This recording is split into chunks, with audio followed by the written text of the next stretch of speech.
Hi everyone, Janie here. Welcome back to my garden. I'm working in the front garden today and I have some really fun planting projects planned. Let me first show you my cart of plants that I have. First of all, I am finally going to get this Grama grass in, it's so hard for me to say, Grama grass into the ground. I ended up picking this up from my September blooming garden. I am obsessed with it. Look at how beautiful it is. I love it. It's just so whimsical. Now, I haven't decided exactly where I want to put it in my garden yet. I know I want to put it away from other grasses, so I don't want to put it over by the Niagara Falls over there. I don't want to put it up front by my red fountain grass right there. I'm thinking about putting it right along the dry creek bed. Let me show you guys. Like maybe over here somewhere. I'm not totally sure yet. So I'm going to think about it while I get started on the second project I'm working on today, which is a succulent project. And this was one of your ideas. When I was doing the secret garden, I ended up breaking one of my pots, which was very, very sad. But instead of throwing it away or it broke into too many pieces. So I don't think I really could have glued it back together. I ended up putting it in this garden bed right here, and I love it here. I think it is so beautiful right here. And I was planning to plant it up with something, and one of you suggested in the comments to plant it up with succulents. And I just thought, what a great idea. That would be so perfect. I don't have any pots of succulents around my garden just yet, and I definitely want that. So let me show you what varieties I picked up at the store the other day. Now, bear with me because I am not good at succulents. I am not good at their names or anything like that. I just know the ones that I think look pretty. So this is called Graptosedum Vera Higgins. I just like this because of the red color. I thought that was so beautiful, and I thought it worked really well with this one right here that doesn't have a name. This one, I kind of like getting these packs like this. I've gotten them before and they've worked really well. But look at how pretty this one is. Isn't that gorgeous? If anyone knows the name of this one, it's like this rusty bronze color. It's got some fur on it. I don't know if that's what you call it, hair, fur, I don't know. It's gorgeous though. It's really, really pretty.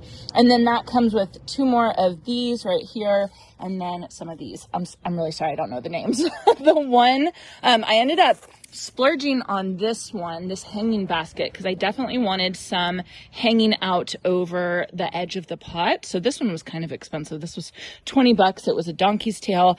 I know well, if you guys don't know, donkey's tail is super, super fragile, and you can see that it will just lose its leaves very, very easily if you bump it. And so, of course, I bumped it on transporting it home, but I have seen people in my town grow donkey's tail, and it's beautiful. It's really gorgeous. So I'm hoping that eventually I can get that one to look really gorgeous and kind of spill out of the edge of the pot where it's broken.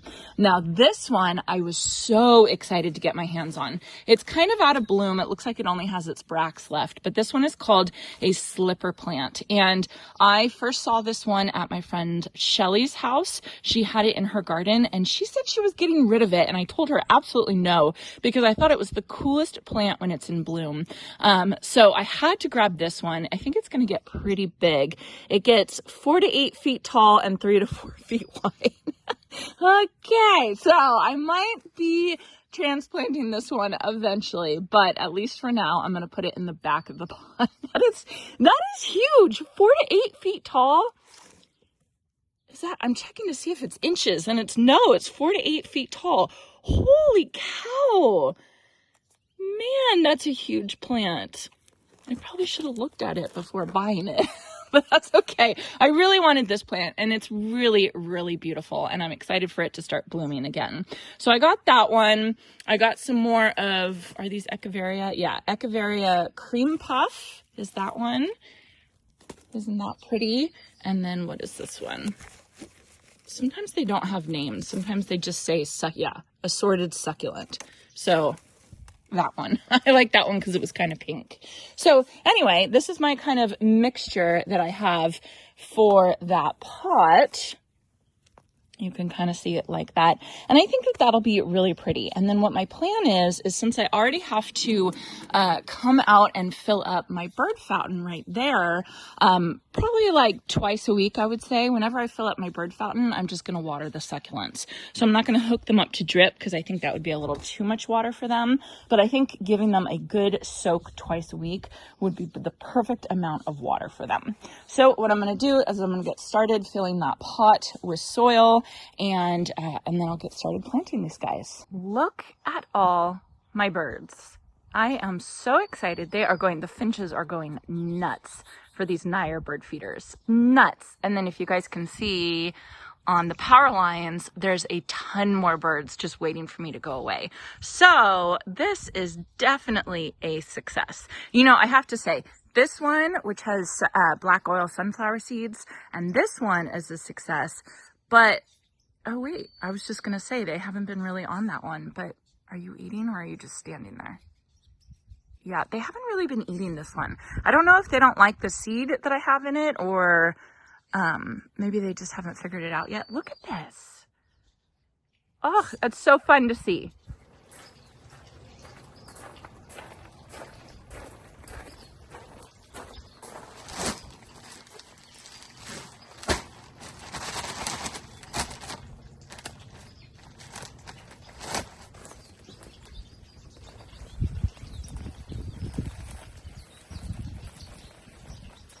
I'm thinking now I probably should have grabbed succulent soil. I did not even think about it until this moment.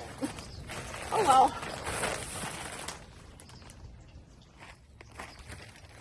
So my plan is to put the donkey's tail like right here so it kind of spills out. So I think I'm going to put this in first before I fill the rest up with soil. I am trying to be so careful with this thing.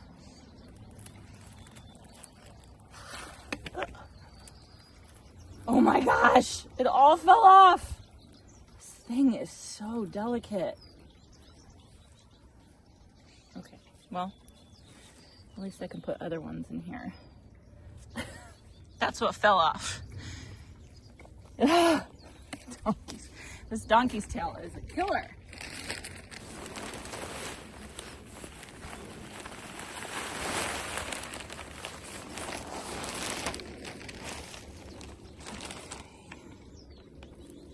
I'm just gonna take these, stick them in there.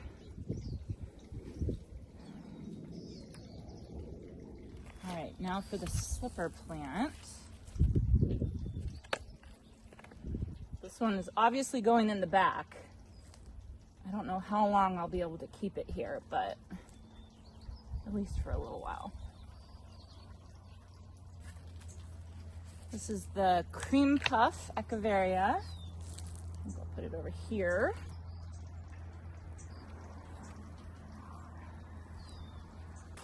And then this guy, I love this guy. He's going in the middle.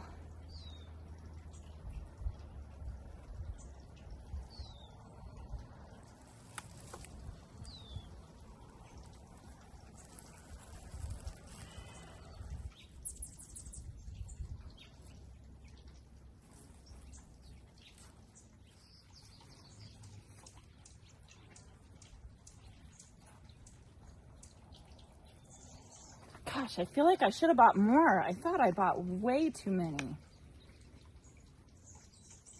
But I guess when you stick them so close together, you can have more than you think.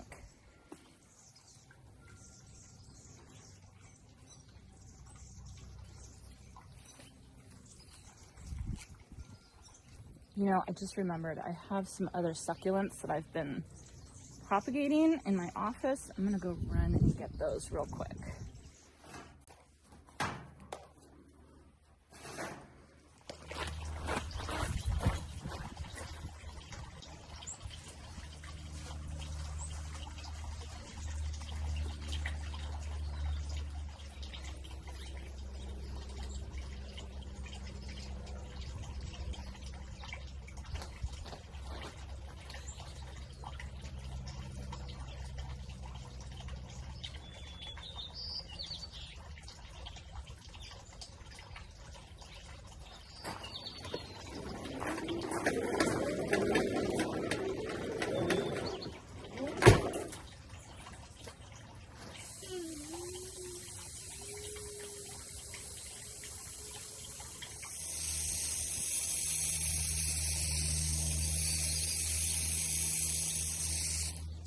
All right, what do we think?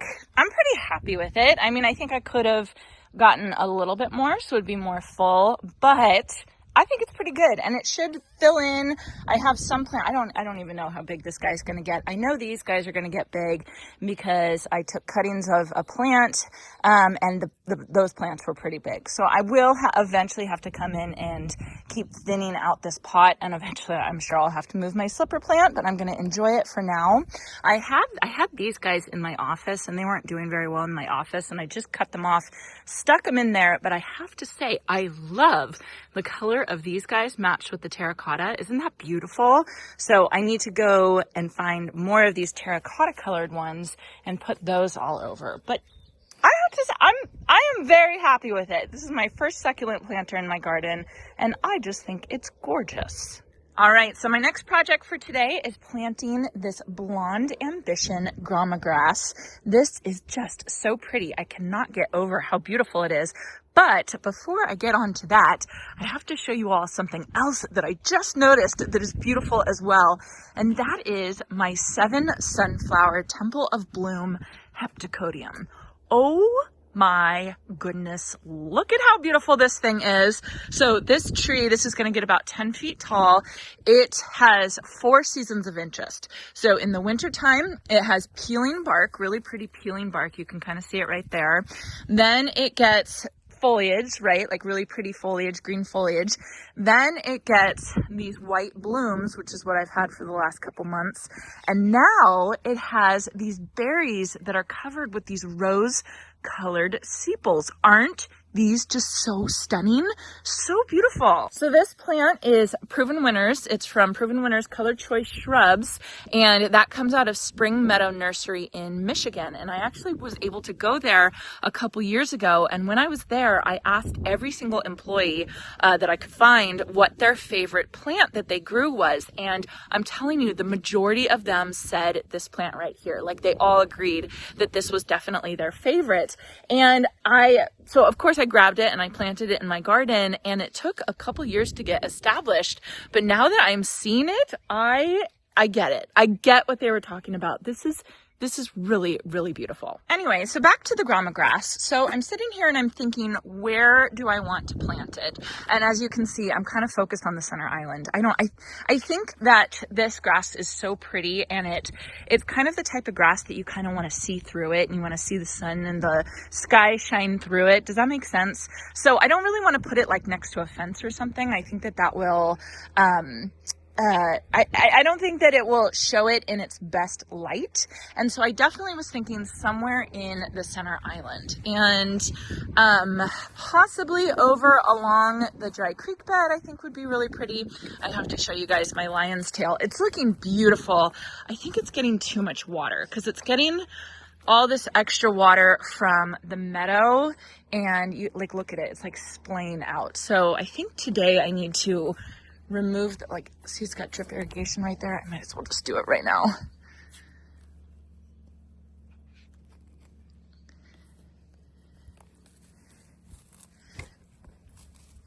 All right, let's see how it does with that. I think it's about time for us to cut back the drip on, or the sprinkler on the meadow. The sprinkler on the meadow, we have it going 3 times a day just to make sure everything germinates really well. But I have to say, it's germinated pretty darn well. I think I'll start cutting it back now. And then that way these, like this guy needs to recover. And then this guy, I actually pulled the drip away from this guy as well. And as soon as I did that, it started blooming all over the place. So, yeah, it's, whoa. Oh boy. Did you see that? Monty, he's over here. Monty, come. You're a good boy. Did you get the squirrel? You're such a good boy. Yes, you can chase after all the squirrels you want. Yes. All right, so anyway, I was thinking about initially putting it over here or maybe over here, but then I thought, I have this open area here from when I took out those topiaries. I had a couple topiaries planted in this area and it just didn't work well. But I'm thinking I'm gonna leave the Augusta Lavender Heliotrope. I love it right there. It's beautiful. It's hardy zones 8 through 11, so my zone 9B is totally fine. But I was thinking, what about putting the Grama grass right behind it? And then that way it'll look really pretty. You'll be able to see through it. There's no grasses really around here. I think this is the right spot right there. So these guys get 2 feet tall and 2 feet wide. So yeah, I think this is great. Let me lay them out and I'll show you guys.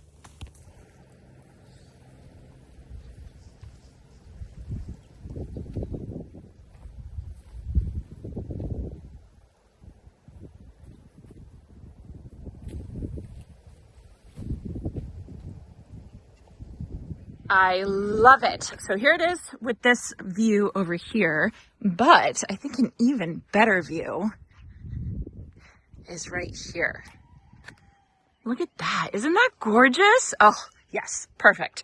All right. I'm going to go grab the auger and then I'll get these guys planted.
This time of year is great for planting because the soil's still warm and the air temperature is cooling down.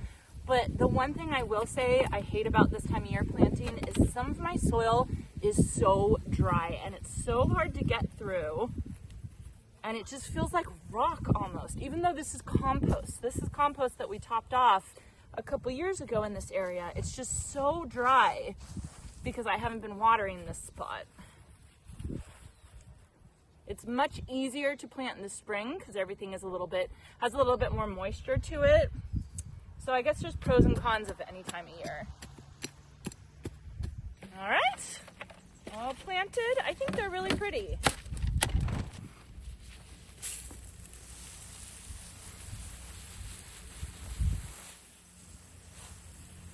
Doesn't that look good? Oh, I love it right there. I think that that's so pretty blowing in the wind. Gorgeous. Love it. Okay, so there's one more thing that I want to do today. As I was working over here, I was eyeing these weeds that I have here in my Super Bina. These weeds right here, these are called nutsedge. And it's this weed right here has been called one of the worst, most invasive weeds in the world because it is such a pain to get rid of. So the reason why nutsedge is so harmful and so difficult is that if I just went in there and I just yanked out this weed, it would actually leave its tubers in the ground and it would actually spread more. So it's like you pull one out and you get 3 more kind of coming up. So you have to be really careful when you get rid of nutsedge so you don't actually make the situation worse. So there are herbicides that you can purchase to deal with nutsedge, and that actually does work really, really well. But you can see this nutsedge is kind of in the middle of some other flowers that I would like to keep and I would like to not harm. I think that the nutsedge herbicide is selective, so it technically shouldn't harm this guy, but I just want to be extra cautious. So what you want to do is instead of just yanking this whole thing out, you actually want to make sure that you get the tuber. So you actually have to dig down and pull it out like that, right? And so that is the nutsedge tuber, and if I was just to yank it like this, then it would leave the tuber in the ground and it would just kind of spread. The other ridiculous thing to make, to add insult to injury to this weed is it actually is kind of like a black walnut tree, and I think it's called allelopathy, where the chemicals secreted by this weed will actually damage the surrounding plants. So not only does it look bad, not only is it hard to eradicate, but it actually will damage your plants even more, other than just stealing the nutrition. So this thing sucks, and I hate nutsedge in my garden, but you do have to be very, very careful with it. Okay. The other bummer about nutsedge is that it doesn't respond to solarization or occlusion, like using plastic. Doesn't care.